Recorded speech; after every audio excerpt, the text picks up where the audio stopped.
How can I remove a Pytz timezone from a datetime object? Is there a simple way to remove the timezone from a Pytz datetime object? E.g. reconstructing dt from dt_tz in this example.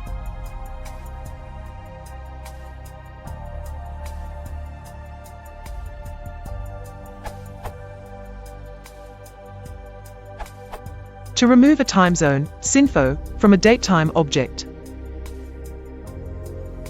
If you are using a library like Arrow, then you can remove timezone by simply converting an Arrow object to a datetime object, then doing the same thing as the example above.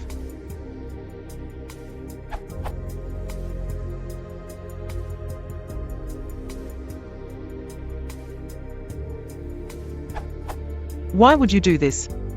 One example is that MySQL does not support timezones with its datetime type. So using ORMs like SQL Alchemy will simply remove the timezone when you give it a datetime object to insert into the database. The solution is to convert your datetime object to UTC.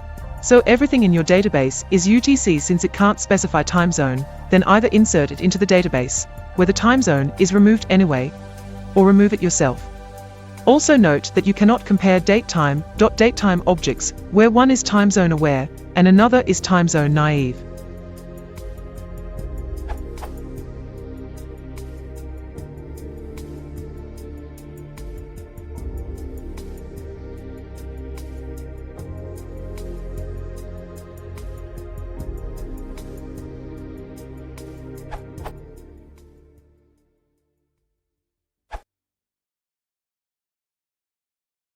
If you want to support the channel, please like and subscribe.